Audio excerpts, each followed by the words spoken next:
Hello everyone. Welcome back to our YouTube platform. Video number 86. So నేటికి July 31 మన journey start అయ్యి which means May 6న మనం start అయ్యాం. ఇప్పటి వరకు కంటిన్యూస్గా మన జర్నీ ఇలానే కొనసాగింది. అండ్ 365 డేస్ కంటిన్యూస్గా ఇలానే రియల్ టైంలో మన కరెంట్ అఫైర్స్ కొనసాగుతాయి. ఓకేనా? సో ఇదే మొదటిసారిగా మీరు నా ఛానల్ చూసినట్లయితే సబ్స్క్రైబ్ చేసుకోండి. కంటెంట్ నచ్చితే మాత్రం ఖచ్చితంగా లైక్ ఇవ్వండి. అండ్ ఎగ్జామ్స్కి ప్రిపేర్ అవుతున్న మీ ఫ్రెండ్స్ అందరికీ ఈ వీడియో షేర్ చేయండి. Okay, let's look in to our first current affair. Yeah, Paithani saris, Paithani చీరలు ఎందుకు ఇది లైమ్లైట్లోకి వచ్చింది?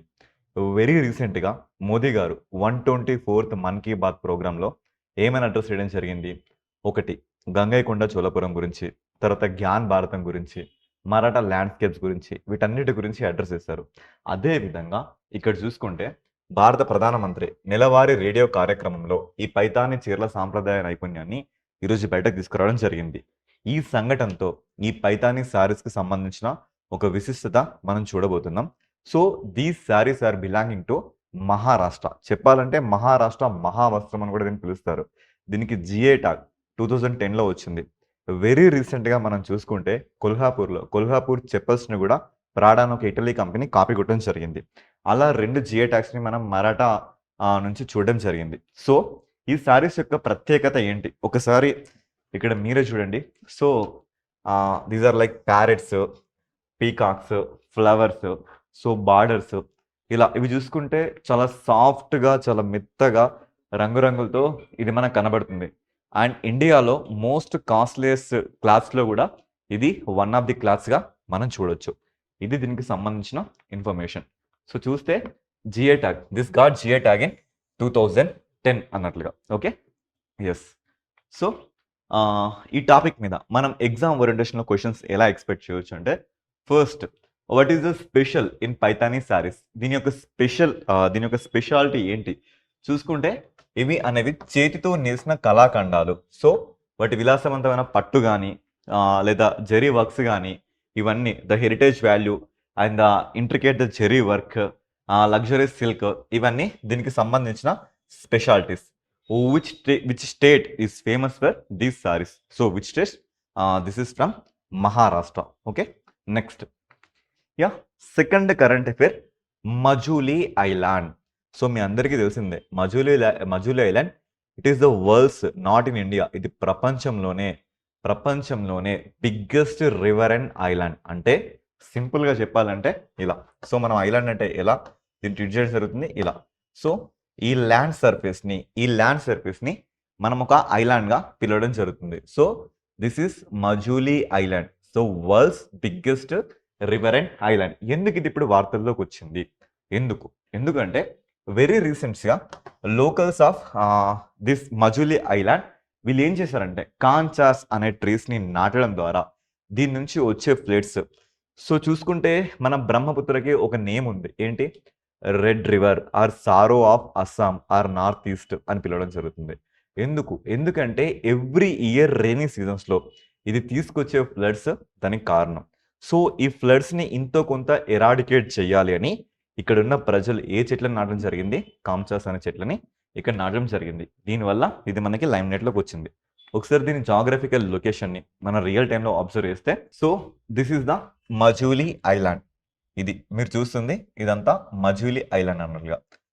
సో ఇది కంప్లీట్గా బ్రహ్మపుత్ర రివర్ని ఆనుకొని ఒక బిగ్గెస్ట్ డిస్ట్రిక్ట్ ఇన్ అస్సాంగా మనం చూడొచ్చు. సో ఈ రివర్ ఎన్ని నదుల కాన్ఫ్లుయెన్స్గా మనం చూడొచ్చు అంటే, పక్కనే ఉన్న సుబనసిరి అనే రివర్. సో ఇక్కడ మీకు కనబడుతుంది. So this is Subansiri river. Next ఈ పక్కనే ఉన్న మరొక రివర్. సో ఇలా పక్కనే ఉన్న మరొక river Dikrong river. So Dikrong river and Subansiri river. ఇటు సైడ్ చూసుకుంటే మనకి బ్రహ్మపుత్ర రివర్. ఈ 3 రివర్స్తో ఇది మనకి కాన్ఫ్లుయెన్స్ అయి ఒక ఐలాండ్గా మనం చూడొచ్చు. ఎక్కడ లొకేట్ అయింది? ఇది అస్సాంలో లొకేట్ అయింది. ఓకేనా? సో ఇది ప్రపంచంలోనే అతిపెద్ద నది ఆధారిత ద్వీపంగా మనం దీన్ని ట్రీట్ చేస్తున్నాం. Okay, yes. సో చూసుకుంటే దీని జాగ్రఫికల్ లొకేషన్ మనం అబ్జర్వ్ చేస్తే, Brahmaputra river in the south. So చూసాం కదా, దక్షిణం సైడ్న బ్రహ్మపుత్ర అండ్ ద కెర్కుటియా జూటీ. కెర్కుటియా జూటి అనే టర్మినాలజీ మీనింగ్ ఏంటి అంటే ఈ ఏరియా, ఈ సౌత్ సైడ్ ఉన్న ఈ బ్రహ్మపుత్ర రివర్ ని ఆనుకున్న ఈ ఏరియాకి మనం ఇచ్చిన టర్మినాలజీ, దాని పేరేంటి? కేర్కుటియా జూటి. ఓకేనా? సో ఇలా మనం దాన్ని పిలవడం జరుగుతుంది. ఇక అస్సాం అంటే మనందరికీ తెలిసిందే, most of the tribals are located in this range. ఒకసారి మనం ఈ స్ట్రక్చర్ని గమనిస్తే, ఎస్ మనకు అందరికి తెలిసిన స్ట్రక్చర్, ఇలా మనకి నార్త్ ఈస్టర్న్ స్టేట్స్ కనబడుతూ ఉంటాయి కదా. ఎస్ ఇలా మనకి కనబడుతుంటాయి. ఈ రేంజ్ని మనం చూసుకుంటే డాప్లార్ రేంజ్ అని, ఈ రేంజ్ని మనం చూసుకుంటే మిరీ రేంజ్ అని, ఈ రేంజ్ని మనం చూసుకుంటే అబోర్ రేంజ్ అని, ఈ రేంజ్ని మనం చూసుకుంటే మిష్మీ రేంజ్ అని, ఇక ఈ రేంజ్ మొత్తాన్ని మనం చూసుకుంటే పాట్కాయ్ రేంజ్ అని, పాట్కాయ్ రేంజ్ అని, ఇక ఈ రేంజ్ని మనం చూసుకుంటే కచార్ రేంజ్ అని, బరెల్ రేంజ్ అని, ఇలా చాలా రేంజెస్ గురించి మనం జాగ్రఫీలో మాట్లాడుకొని ఉంటాం. అవన్నీ పాయింట్స్ మళ్ళీ ఇక్కడ మనకి ఒకసారి రెమినిస్కింగ్ అవుతుంది. సో ఈ మజులీ ఐలాండ్లో ఉన్న మెయిన్ ట్రైబ్స్ వచ్చేసి చూసుకుంటే, ఒకటి Mishing tribe, second Deoris tribe, next Sonowal Kachari tribes. So Cachar, north Cachar Barail range అని మనం మాట్లాడుకున్నాం కదా అస్సాంలో.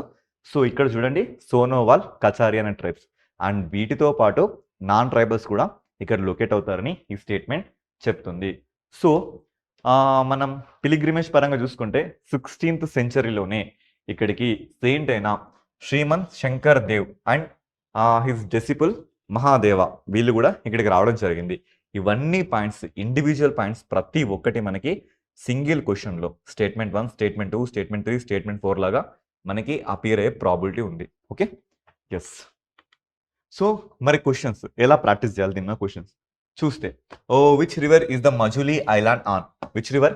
Brahmaputra river. Okay, yes. Next, Majuli is a UNESCO site? Yes, it is absolutely a UNESCO site. Okay, next current affair చూస్తే బృహదీశ్వర టెంపుల్ మనందరికీ వెల్ నోన్ థింగ్. ఏంటి?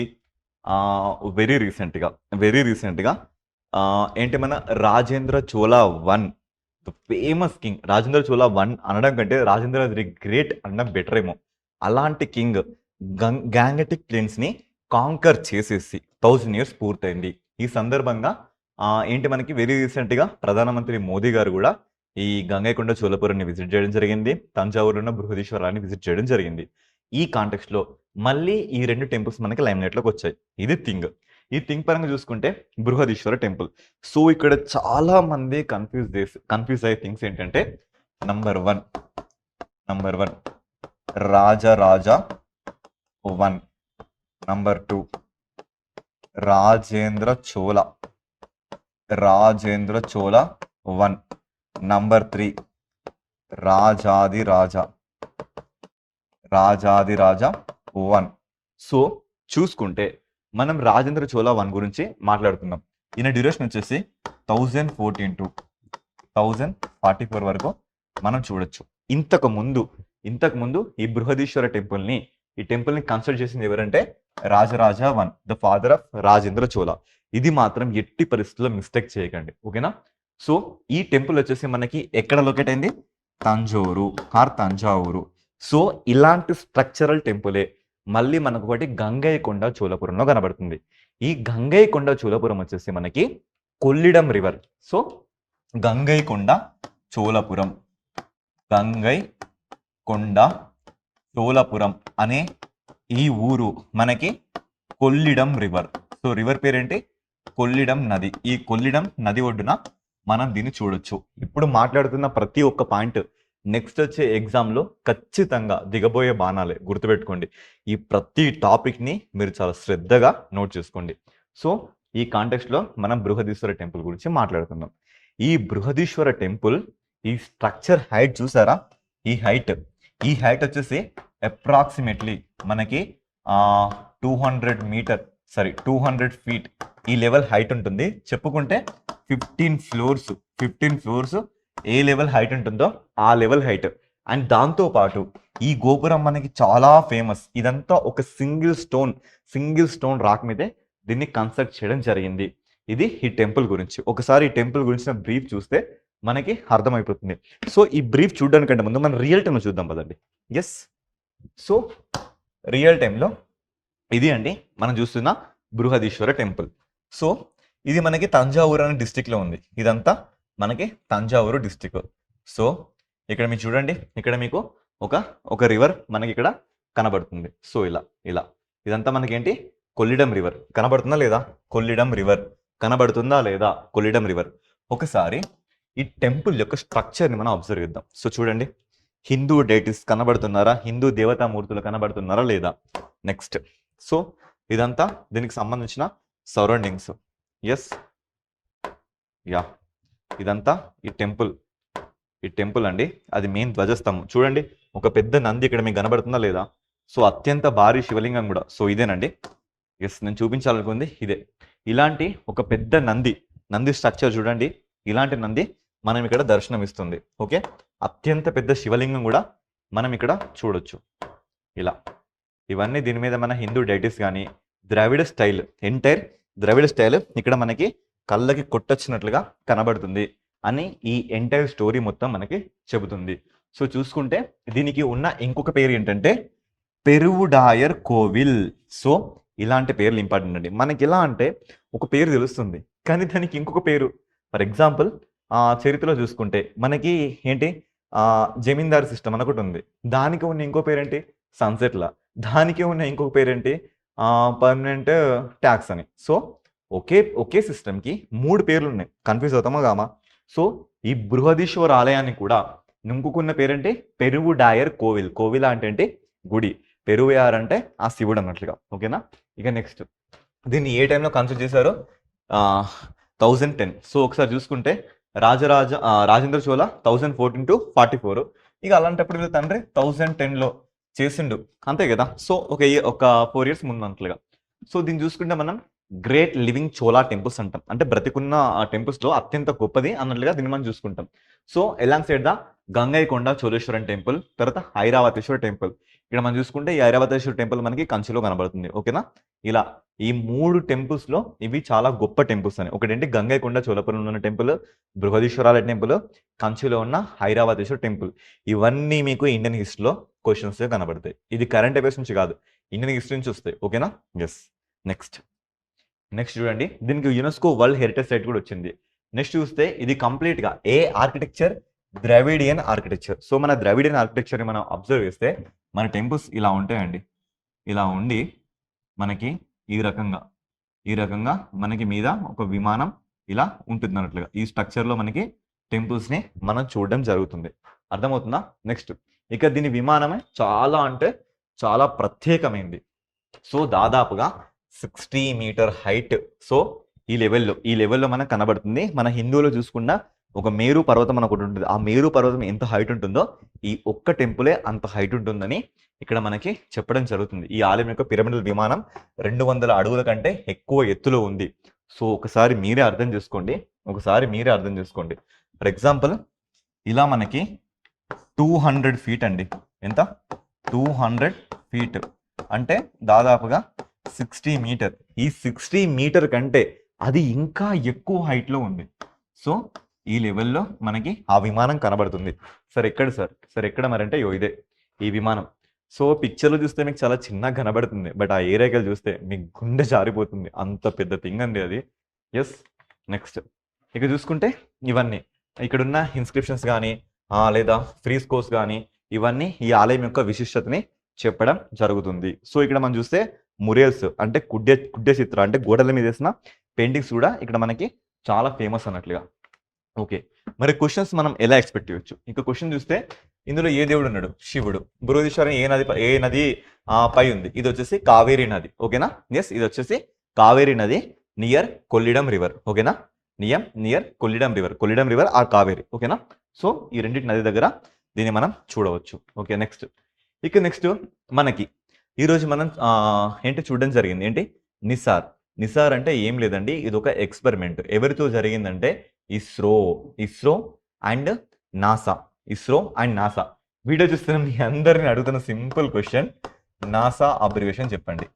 Yes, NASA abbreviation మిమ్మల్ని అడుగుతున్న నాసా అబ్రివేషన్ రాయండి. ఎందుకంటే ఇది మనకి 2022 ఆగస్టు సెప్టెంబర్ జరిగిన పోలీస్ కానిస్టేబుల్లో అడగడం జరిగింది. ఓకే, ఇప్పుడు చూడండి, నిసార్ ప్రయోగం మనకి సక్సెస్ఫుల్గా జరిగింది. సరే, ప్రయోగం జరిగింది, మరి ఊరికి వెళ్తుందా? పైకి ఏదో ఒక లాంచింగ్ వెహికల్ వెళ్ళాలి కదా! ఈసారి వెళ్ళింది పిఎస్ఎల్వి కాదండి. GSLV F-16. జిఎస్ఎల్విలో ఎఫ్ సిరీస్‌లో మనం 16th దాని నుంచి మనం ఈ ప్రయోగం చేసాం. అసలు ఈ ప్రయోగం ఎందుకు? ఎందుకు చేపట్టడం జరుగుతుంది అంటే సింపుల్‌గా ఎర్త్‌ని అబ్జర్వేట్ చేసే ఒక ఆర్బిటర్ కోసం. అంటే భూమిని సమూలంగా అబ్జర్వ్ చేస్తూ మంచి హెచ్‌డి ఇమేజెస్‌ని పంపించడానికి మనం ఈ ప్రయోగం చేయడం జరిగింది. ఓకేనా? సో చూసుకుంటే మంగళవారం మధ్యాహ్నం 2:10 ప్రారంభించబడింది. బుధవారం సాయంత్రం 5:40 జిఎస్ఎల్వి వాహక నౌక నింగిలోకి దూసుకెళ్ళింది. ఈ రకంగా ఇది సక్సెస్ అయిందని మనకి ఇక్కడ చెప్పడం జరిగింది. ఈ కాంటెక్స్ట్‌లో అసలు జిఎస్ఎల్వి ఏంటి? వీటి ప్రయాణం ఎలా జరిగింది? ఇవన్నిటిని మనం ఒకసారి అబ్జర్వ్ చేద్దాం. తొలుత ఫస్ట్ స్టేజ్‌లో మనం చూస్తే జస్ట్ స్మాల్ లాంచింగ్ వెహికల్‌ని మాత్రమే మనం వాడాం. నెక్స్ట్ అగ్మెంటెడ్ శాటిలైట్ లాంచింగ్ వెహికల్‌ని మనం వాడాం. నెక్స్ట్ పోలార్ శాటిలైట్ లాంచింగ్ వెహికల్‌ని మనం వాడాం. నెక్స్ట్ జియో సింక్రోనస్ శాటిలైట్ వెహికల్‌ని మనం వాడుతున్నాం. ఎందుకు సార్ ఇన్ని రకాల ఎందుకు? ఎందుకంటే ఇప్పుడు మీరే చెప్పండి. ఎక్కువ బరువుని స్పేస్‌లోకి తీసుకెళ్లాలంటే ఎంత ఇంధనం మనకు ఖర్చవుతుంది? సో దీన్ని ఉద్దేశించి ఏ స్థాయికి మనం ఏ లాంచింగ్ వెహికల్‌ని వాడాలి అని వీళ్ళు డిసైడ్ అవుతారు. ఫర్ ఎగ్జాంపుల్ ఎర్త్ ఉంటే దీనికి లో ఆర్బిటాల్ రేంజ్ ఒకటి ఉంటుంది. లేదా జియో సింక్రోనస్ ఆర్బిటాల్ రేంజ్ ఒకటి ఉంటుంది. లేదా ఇంకా హైయెస్ట్ రేంజ్ ఒకటి ఉంటుంది. ఈ రేంజ్‌లో అది ఏ రేంజ్‌కి ఉపయోగపడే శాటిలైట్ అనే దాని మీద మనం దీన్ని వాడడం జరుగుతుంది. ఓకేనా? సో జిఎస్ఎల్వి అంటే దీన్ని మనం ఇంకా చెప్పాలంటే బాహుబలి రాకెట్స్ అని కూడా మనం దీన్ని పిలవడం జరుగుతుంది. ఎందుకు దీన్ని ఇలా పిలవడం జరుగుతుందంటే దీని కెపాసిటీ తెలిస్తే మీరే షాక్ అవుతారు. దాదాపుగా 4000 కిలోల వరకు. సో చూడండి ఇక్కడ పేలోడ్ మాస్. పేలోడ్ అంటే ఏం లేదండి. ఇందులో మనకి నిజమైన థింగ్ వచ్చేసి ఇందులో ఉంటుంది. దీన్ని మనం ఏమంటున్నాం? పేలోడ్ అంటున్నాం. ఓకేనా? ఈ పేలోడ్ వచ్చేసి దాదాపుగా 4000 కిలోల మాస్ ఆఫ్ పేలోడ్‌ని మనం జిఎస్ఎల్వితోని పైకి పంపించడం జరుగుతుంది. బట్ మీరు అదే ఒకవేళ పిఎస్ఎల్విని చూసుకుంటే చాలా తక్కువ అండి. ఇక్కడ మనం తీసుకొచ్చే పేలోడ్ వచ్చేసి ఆఫ్టర్ ఆల్ 1300 కేజీ ఈ లెవెల్‌లోనే ఉంటుంది. అయితే ఈ జిఎస్ఎల్విలో కూడా MK1 అని, MK2 అని, MK3 అని సార్ ఏంటి సార్ మళ్ళీ ఇవన్నీ మొబైల్స్ ఉన్నాయండి. అప్డేటెడ్ వెర్షన్ వస్తే రాదా? సేమ్ టు సేమ్ ఇది కూడా మనకి అలానే. సో ఇలా మనకి జిఎస్ఎల్వి లైమ్ నెట్‌లోకి వచ్చింది. ఇక జిఎస్ఎల్విని మనం చూసుకుంటే ఇది మనకి జియో సింక్రోనస్ ఆర్బిటాల్‌లోకి మనం ప్రవేశపెట్టడం జరిగింది. ఒకసారి మీరు చూడండి. ఈ భూమికి ఇది ఇలా ఎలిప్టికల్ షేప్‌లో వెళ్ళి 35,000 కిలోమీటర్ హైట్‌లో మనకి లొకేట్ అయ్యి ఇలా మన భూమి చుట్టూ పరిభ్రమిస్తుంది. అర్థమవుతుందా? దీన్ని మనం ఏమంటున్నామంటే జియో సింక్రోనస్. అంటే భూమి ఎలా తిరిగితే సో ఫర్ ఎగ్జాంపుల్ భూమి ఇలా తిరిగితే దాని చుట్టుపక్కల ఇలానే తిరుగుతుందండి. అర్థమవుతుంది కదా? ఇలా తిరిగితే ఇది కూడా అలానే తిరుగుతుంది. సో ఇది దీనికి సంబంధించిన స్ట్రక్చర్. ఓకే. సో చూడండి ఇదంతా మనం చూసుకుంటే స్టేజ్ 1, స్టేజ్ 2, స్టేజ్ 3 ఇవన్నిటిని మనం ఏమంటామంటే స్ట్రాప్ ఆన్ బూస్టర్స్ అని పిలవడం జరుగుతుంది. స్ట్రాప్ ఆన్ బూస్టర్స్ అంటే ఎక్స్ట్రా ఇది ఇలా పైకి వెళ్తే ఈ పక్కన ఉన్నవి ఇంకా ఎక్స్ట్రా ఎనర్జీని ఇస్తే పైకి పంపించడానికి మనం చూడొచ్చు. ఇక్కడ చూడండి పోలార్ శాటిలైట్ కూడా 2 బూస్టర్స్ మనకు కనబడుతున్నాయి. ఇక్కడ కూడా మనకి ఇంకా బిగ్ బూస్టర్స్ మనకు కనబడుతున్నాయి. సో ఫస్ట్ శాటిలైట్ లాంచింగ్ వెహికల్‌కి అసలు ఇలాంటి బూస్టర్స్ లేవు. సో ఇక్కడున్న స్పెషాలిటీ ఏంటి అంటే క్రయోజెనిక్స్ అంటే -180 ఆర్ -250 లిక్విడ్ స్టేజ్‌లో ఉన్న నైట్రోజన్ గాని, లిక్విడ్ స్టేజ్‌లో ఉన్న ఆక్సిజన్ గాని, లిక్విడ్ స్టేజ్‌లో ఉన్న కిరోసిన్‌ని గాని మనం దీంట్లో వాడడం జరుగుతుంది. అర్థమవుతుందా? -డిగ్రీస్‌లో ఉన్న క్రయోజెనిక్స్. ఎందుకంటే వీటికి ఉన్న ఎనర్జీ వల్ల ఇవి దాదాపు ఎర్త్ యొక్క ఎస్కేప్ వెలాసిటీని దాటుకొని ఆ రేంజ్‌కి వెళ్ళడం జరుగుతుంది. సో ఇందులో మనం చూసుకుంటే క్రయోజెనిక్ అప్పర్ స్టేజ్‌ని ఇక్కడ మనం చూడొచ్చు. ఇక్కడ మనం చూసుకున్న liquid oxygen or liquid nitrogen or kerosene వీటిని మనం చూడొచ్చు. కిరోసిన్. సో -180 టు -250 వరకు ఇవి ఆ స్టేజ్‌లో ఉంటాయి. అందుకే వాటిని మనం ఏమంటున్నాం? క్రయోజెనిక్స్. క్రయో అంటే అత్యంత శీతలమైన థింగ్ అన్నట్లుగా. ఓకేనా? యెస్. నెక్స్ట్ ఇక చూసుకుంటే జిఎస్ఎల్వి MK1, MK2, MK3 ఎందుకు ఇలా వెర్షన్స్ వచ్చాయి? ఫస్ట్ వెర్షన్‌లో మనం చూసుకుంటే 2 to 2.5 టన్స్ వరకు మనం జీటీఓలో అంటే జియో సింక్రోనస్ ఆర్బిటాల్లో మనం ప్రవేశపెట్టినాం. ఇక నెక్స్ట్ లెవెల్‌లో చూసుకుంటే మనం 2.5 టన్స్ కంటే ఎక్కువ ప్రవేశపెట్టినాం. ఇక ఇప్పుడు చూసుకుంటే మనం 4 టన్స్ వరకు ప్రవేశపెట్టబోతున్నాం. ఈ రకంగా మనకి ఇది కనబడుతుంది. మరి ఎక్స్పెక్టెడ్ క్వశ్చన్స్ ఉంటాయి కదా, మనం ఎలా క్వశ్చన్స్ ఎక్స్పెక్ట్ చేయొచ్చు. ఇక చూసుకుంటే what is the primary purpose of the geosynchronous అంటే geosynchronous satellite vehicle primary purpose ఏంటిది? To launch satellites into the geosynchronous transfer orbit. అంటే ఏంటి? ఇంతలో మనం చూసుకున్నాం కదా జియోసింక్రోనస్ ట్రాన్స్ఫర్ ఆర్బిట్స్, ఇదేనండి ఈ ఆర్బిట్లో మనం ప్రవేశపెట్టడం దాని యొక్క మెయిన్ పర్పస్. ఇక next, which organization developed the operates of the GSLV. ఎవరిని తీసుకొచ్చింది? ఇస్రో. మన దేశం అండి, మన దేశం మాత్రమే తీసుకొచ్చింది. ఏ నాసానో లేదా జపానో రష్యానో కాదు. ఓకేనా. Next, what is unique about the third stage లో మనకి ఏం కనబడుతుంది? క్రయోజెనిక్ అప్పర్ స్టేజ్ కనబడుతుంది. The GSLV MK3 also known as the LVM large vehicle అనుకుంటే మనం చూడొచ్చు. సో ఇది ఎన్ని టన్స్ వరకు మనకు మోయగలుగుతుంది? అప్రాక్సిమేట్లీ 4 టన్స్ వరకు ఇది మోయగలుగుతుంది. ఓకే, నెక్స్ట్ వచ్చేసి మళ్ళీ జాగ్రఫీ వచ్చింది. ఏంటి? కాజీరంగా. ఇప్పుడు చూడండి, మనకి బ్రహ్మపుత్ర ఈ లెవెల్లో మనకి ఫ్లో అవుతూ ఇలా మనకి ఎక్కడికి వెళ్ళిపోతుంది? బంగ్లాదేశ్కి వెళ్ళిపోతుంది. అంతేనా? ఇక పక్కనే ఉన్న గంగా కూడా మనకి వచ్చి ఇలా దీన్ని కలవడం జరుగుతుంది. ఇంకా ఇంతకుముందు మనం మాట్లాడుకున్నాం కదా మజులీ ఐలాండ్ అని, ఈ పక్కన ఉన్న సుబనసిరి కానీ, ఈ పక్కన ఉన్న డిక్రాంగ్ రివర్స్ కానీ, అలా మనకి మజులీ ఐలాండ్ని ఏర్పాటు చేసినాయి. ఇప్పుడు కాజీరంగా నేషనల్ పార్క్ అండ్ దీంట్లో మనకి కాజీరంగా టైగర్ రిజర్వ్ కూడా ఉంది. ఇవి ఇప్పుడు లైమ్ లైట్లోకి వచ్చాయి. వీటిని ఒకసారి మనం చూస్తే సెట్ అయిపోతుంది. అసలు ఎందుకు వచ్చినాయి అంటే, ఇప్పుడు మన ఒక డెన్సిటీ అని మాట్లాడుకుంటాం కదా, ఒక చదరపు కిలోమీటర్కి ఎంత జనాభా అయితే ఉన్నారో వాళ్ళని మనం ఏమంటున్నాం? జనసాంద్రత అంటున్నాం. ఇదే విధంగా టైగర్స్ యొక్క డెన్సిటీ కూడా మనం చూడడం జరిగింది. సో టైగర్ డెన్సిటీని మనం ఎవ్రీ 100 స్క్వేర్ కిలోమీటర్స్కి మనం పరిగణించి తీసుకుంటాం అన్నట్లు. సో చూసుకుంటే Kaziranga tiger reserve KTR, Assam has recorded the third highest tiger density. So third highest tiger density in the India after Bandipur and Jim Corbett as per the latest report released by the CM of Assam. So Assam CM ఎవరు? మనకి Himanta Biswa Sharma release చేయడం జరిగింది. First Bandipur, ఇది ఎక్కడుంది? మనకి కర్ణాటకలో ఉంది. Next ఎవరు? జిమ్ కార్బెట్, ఇది ఎక్కడుంది? మనకి ఉత్తరాఖండ్లో ఉంది. ఇక థర్డ్ ప్లేస్లో ఎవరు వచ్చారో? కాజీరంగా టైగర్ రిజర్వ్ వచ్చింది అన్నట్లుగా. ఓకేనా. సో ఇలా టైగర్ డెన్సిటీ. సో ఇది చాలా ఇది 100 స్క్వేర్ కిలోమీటర్ మనకి చాలా ఇంపార్టెంట్. అర్థమవుతుందా? దాన్ని మాత్రం ప్రాపర్గా నోట్ చేసుకోండి. ఇక బందీపూర్లో మనం చూసుకుంటేనంట ఎవ్రీ 100 స్క్వేర్ కిలోమీటర్కి మనకి 19 టైగర్స్ కనబడుతున్నాయి. ఇదే మనం కార్బెట్లో చూసుకుంటే ఇక్కడ కూడా మనకి 19 కనబడుతున్నాయి. ఇక కాజీరంగాలో చూసుకుంటే మనకి 18 కనబడుతున్నాయి. సో ఇలా మనం దీన్ని సెగ్రిగేట్ చేసుకోవచ్చు. ఓకేనా. యాక్చువల్గా దీన్ని చూస్తే మనకి ఈ కాజీరంగాని మనం ఎప్పుడు ఎస్టాబ్లిష్ చేసినాం? 1905లో ఎస్టాబ్లిష్ చేసినాం. వరల్డ్ హెరిటేజ్ సైట్గా మనకి యునెస్కో నుంచి 1985లో వచ్చింది. ఇది టైగర్ రిజర్వ్గా మనకి ఎప్పుడు? 2006లో. ఇదే సమయంలో మనకి NTCA national tigers conservation authority కూడా మనకి అప్రాక్సిమేట్లీ 2005లో ఏర్పడింది కదా. అప్పుడే దీన్ని మనం టైగర్ రిజర్వ్గా ప్రకటించడం జరిగింది. సో ఇక్కడ దొరికే ఫ్లోరా కానీ ఫానా కానీ ఇక్కడ మనకి ఎలిఫెంట్ రిజర్వ్స్ కానీ ఇవన్నీ కనబడుతున్నాయని ఈ స్టోరీ మనకి చెప్తుంది. ఓకే. నెక్స్ట్ చూస్తే ప్రళయ్ అనే ఒక మిసైల్ ఇప్పుడు మనకి వార్తల్లోకి వచ్చింది. ప్రళయ్ అనే ఒక missile. So first of all ఈ మిసైల్లో మనం అబ్జర్వ్ చేయాల్సిన థింగ్స్ ఏంటంటే ballistic missile, next cruise missile. So ఈ పిక్చర్ తీసుకొచ్చింది కూడా మీకు ఈజీగా అర్థం అవడానికి.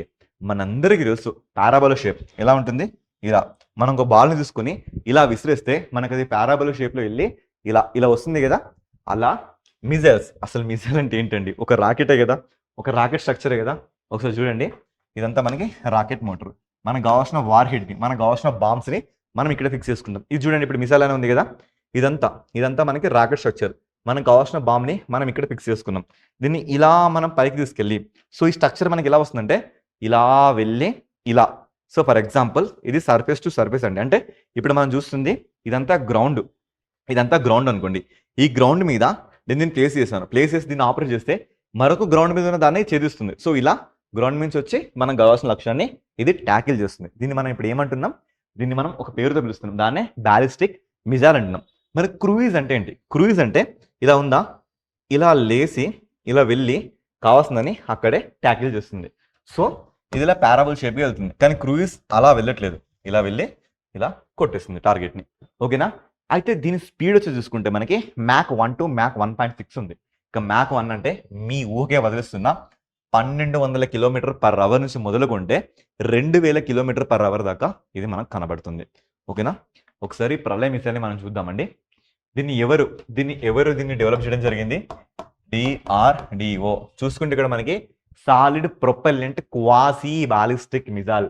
క్వాసీ అంటే మొత్తంగా మనకి ఈ లెవెల్లో పారాబోలాలో వెళ్ళదు.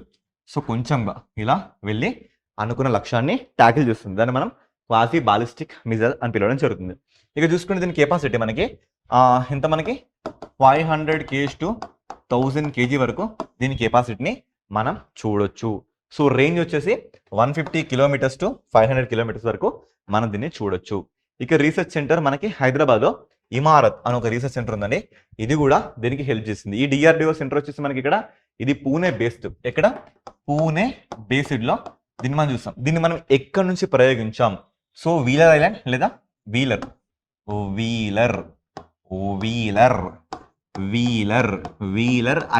ఐలాండ్ పేరు వీలర్, లేదా దీనికి మనం మార్చిన పేరేంటి? Doctor APJ Abdul Kalam island అని మన పేరు మార్చడం జరిగింది. సో ఇక్కడ నుంచి మనం దీన్ని స్టార్ట్ చేస్తాం అన్నట్లు. ఓకేనా. ఇవన్నీ దీనికి సంబంధించిన ఇష్యూస్. ఓకేనా.